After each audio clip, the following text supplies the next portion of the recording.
존경하는 국민 여러분, 대통령의 대국민 담화 이후에도 나라의 혼란은 계속되고 있습니다.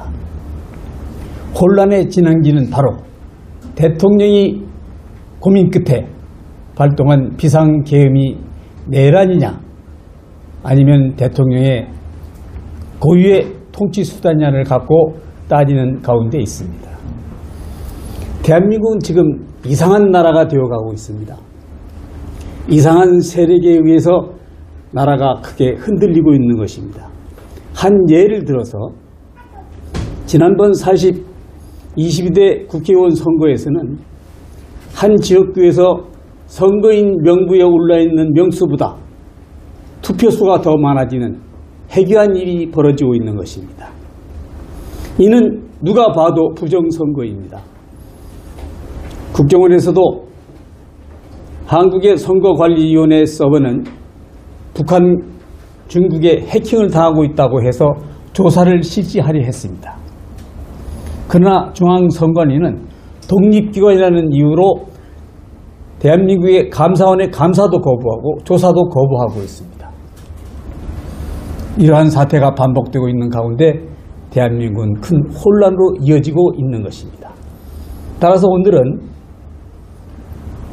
정경근 전 국정원의 전신인 국가안전기획부의 제1차장과 국회 3선 의원인 정경근 의원과 함께 도대체 대통령이 발동한 비상계엄령이 어떤 의미가 있는 것이고 야당이 주장하는 반란죄가 성립되는 것인지, 그리고 이 부당한 수사는 계속되는 것이 옳은지에 대해서 대담해보는 시간을 갖도록 하겠습니다. 네, 오셨습니다. 지금 윤석열 대통령을 내란죄로 몰고 있는데요. 이러한 법적 근거가 있다고 생각하십니까? 이 문제에 대해서는 많은 논란이 있습니다만은 최근에 홍준표 대구시장이 분석을 잘 했습니다. 지금 현직 대통령이 무엇을 겨냥하고 내란죄를 일으키느냐, 이게 맞지 않는다는 겁니다. 최근에 제가 어떤 헌법 학자하고 같이 오찬을 했는데 그분이 이런 말씀을 합니다. 모든 우리 법은 상식에, 재판에도 거기에 마땅한 적용할 법이 없으면 사회상규 상식인데, 상식에 의존해서 법이 그 뿌리가 구성되어 있는데, 이 내란죄라는 게 누가 생각을 하더라도 말이 안 되는 이야기입니다. 얼마 전에 여러 사람들이 이 내란죄 구성 요건에 대해서 많이 이야기를 했습니다만 그 중에 하나는 폭동을 해야만 되는데, 폭동을 일으키는 것을 대통령이 사주를 하거나 그게 공범이 돼야 되는데 무슨 폭동이 일어났습니까? 그렇죠. 그래서 내란죄는 안 되고 이것은 대통령의 직권남용, 대통령이 나름대로 대통령이 판단해서 잘 하려 하다가 그 요건이 미비하거나 좀 지나쳤거나 이런 식으로 하면서 이 내란죄에 대한 적용 같은 것은 뭐 언감성이 생각할 수 없는 건데 내란죄가 된다 이렇게 하는 것은 굉장히 좀 잘못된 거라고 생각합니다. 그렇죠. 오늘 더불어민주당 이재명 대표는 오전 9시에 내일 있을 대통령 탄핵 소추안에 대해서 독려를 하면서 국민의힘 국회의원들은 역사의 죄인이 되지 말라고 촉구를 했습니다. 하면서 추한 거짓말로 자기의 죄를 감추고 있다, 또는 거짓 삶을 도모하는 삶을 윤 대통령이 하고 있다고 일갈했습니다. 누가 거짓말로 삶을 이어가고 있는지, 지금 12개 죄목으로 4개 법정에서 재판을 받고 있는 당사자가 죄인인지, 현직 대한민국 대통령이 거짓인지 국민을 더 이상 현혹시켜서는 안 돼야 된다고 생각합니다. 어떻게 이번 이재명 대표의 담화에 대해서는 어떤 생각을 갖고 있습니까? 저는 윤석열 대통령에 대해서 변호하거나 옹호할 생각은 없습니다. 윤 대통령이 여러 면에서 잘못한 것은 사실입니다.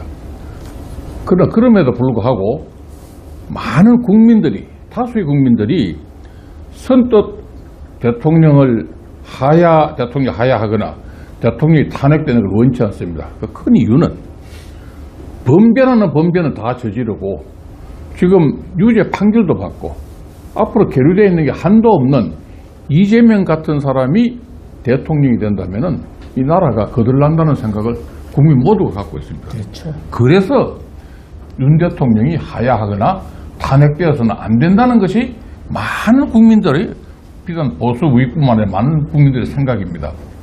마치 불을 질러놓고 불 질른 사람을 찾는다고 쫓아다니는 거하고 똑같습니다. 맞습니다. 지금 제일 문제는 이 언론이나 이 심지어는 국민의힘 여당 내부에서도 이것을 저지른 사람이 이런 상황을 야기하고 만든 사람이 누구인가? 이거는 전혀 묻지 아니하고 모든 책임을 대통령한테 뒤집어 씌우고 특히 한동훈 대표가 저렇게 길길이 날뛰는 것은 정말 이해하기 어렵다 저는 이런 생각을 합니다. 네. 이재명 대표의 재판이 자꾸 이렇게 미뤄지는 것 중에 하나는 그 결정적인 증거를 제시할 수 있는 증인들이 스스로 목숨을 끊었다고 보기 때문입니다. 그러니까 결과적으로 이재명 대표를 둘러싼 모든 증인들이 차례로 이상한 죽음을 당하고 있다는 것입니다. 지금 6명이나 이르고 있는데요. 그 중에 한 분을 더불어민주당 의원들이 무죄라고 주장할 수 없는 이유는 그 비서실장이란 전형수 비서실장이 죽으면서 유서를 남겼는데 그 유서에 이재명 대표님 이만 정치를 내려놓으십시오. 측근들이 더 이상 희생되어서는 안 됩니다 하고 자결을 했거든요. 이건 바로 자기가 모시고 있던 이재명 대표가 너무 많은 범죄를 저지르고 그 범죄를 감추기 위해서 측근에 있는 사람들이 목숨을 잃고 가고 있다는 산 증거이거든요. 이것을 무죄라고 주장하는 더불어민주당 의원들은 도대체 무슨 근거로 이것을 무죄라고 주장하고 있는 것입니까? 이재명 대표가 한갓 무명 성남의 사건도 없는 변호사로 시작해서 짧은 기간 내에 지금 이 자리까지 온 그 경력과 경로를 여러분이 생각하면은 상당히 여러분이 이상하고 그리고 무섭고 가공스러운 점이 공포감을 느끼게 느끼게 될 겁니다. 그 주변을 이렇게 보면은 방금 말씀했듯이 많은 사람이 죽었고 자살하고 그리고 어디까지 연결되어 있고 어디까지 그 손길이 뻗쳐 있는지 측량할 수 없는 그래서 그런 사람이 만약에 대통령이 된다면 나라 운명이 어떻게 될 것인지 우리가 굉장히 걱정하고 두려워하는 것이기 때문입니다. 네. 그럼에도 불구하고 제1야당 대표라는 명분하에 사실은 뒤에 숨어서 모든 수사를 진두지휘하고 있는 모양새가 벌어지고 있는 것입니다.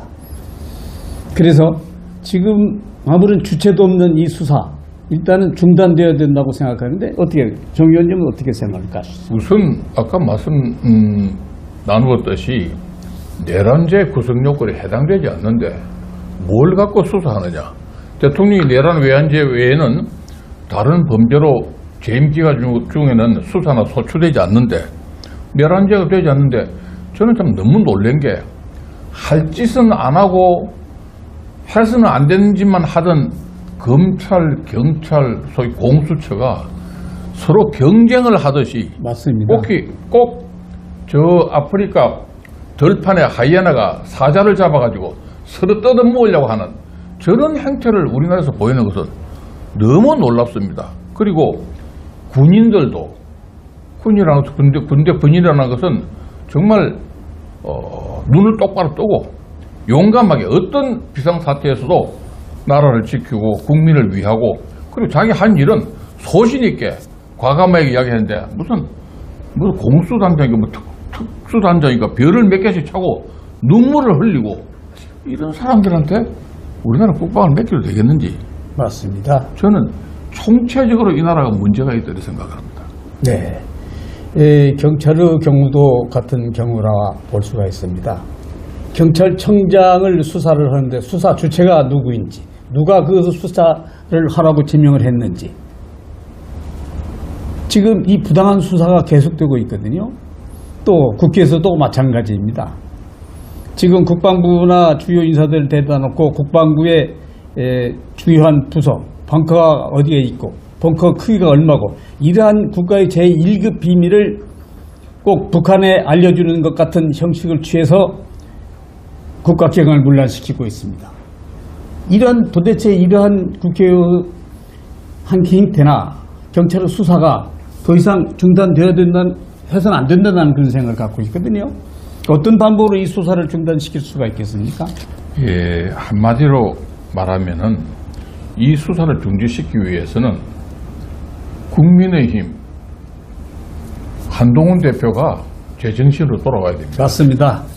한동훈 대표가 지금 대통령이 여러 가지 자기의 임기 문제라든지 국내 정책 문제라든지 당을 중심으로 좀 해달라고 이야기했을 때는 한동훈 대표가 한 총리와 서로 협력을 해서 일사불란하게 이 권력에 공백이 없도록 국정을 안정하게 끌고 가야 되기 때문에 거기에서 이제 이 사건은 수사해서는 안 된다. 이 사건을 이렇게 수사하라.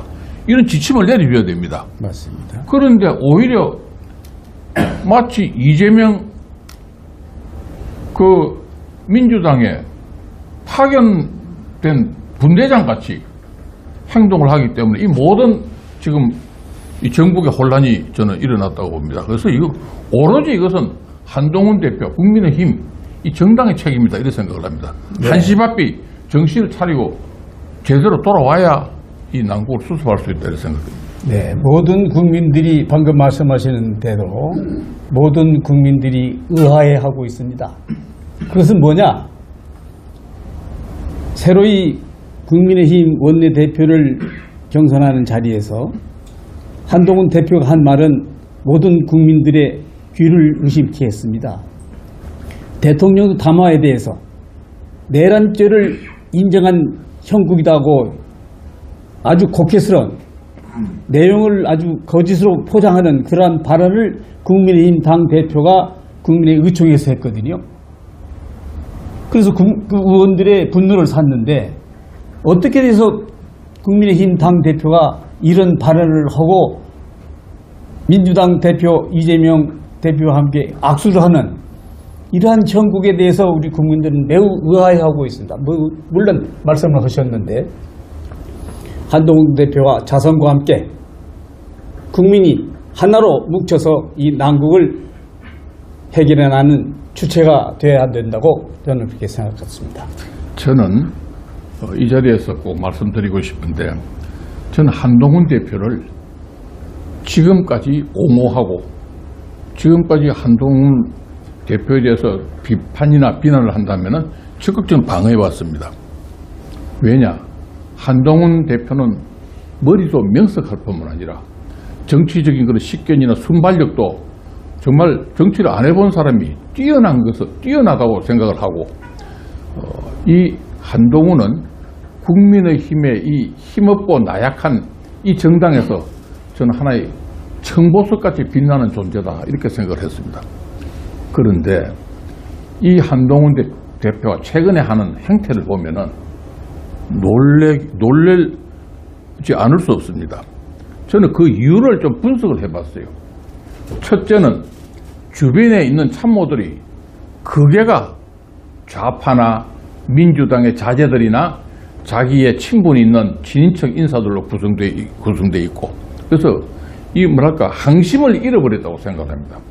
두 번째는 이번이 굉장히 찬스다. 지금 앞으로 국민의힘 대선 주자가 오세훈, 나경원, 지금 홍준표 등등 줄줄이 있지 않습니까?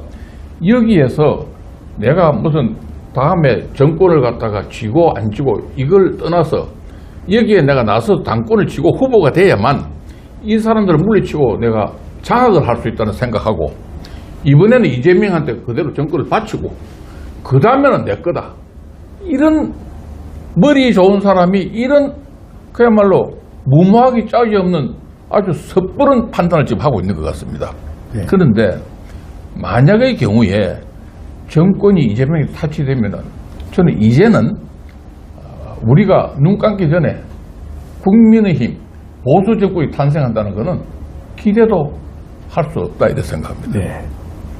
자유민주주의와 시장경제를 신뢰하는 대한민국 국민 여러분, 우리의 이 위기를 타개하는 것은 우리 국민이 앞장서는 것입니다.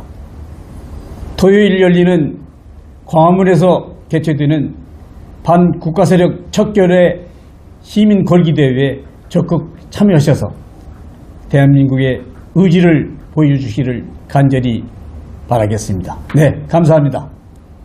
감사합니다.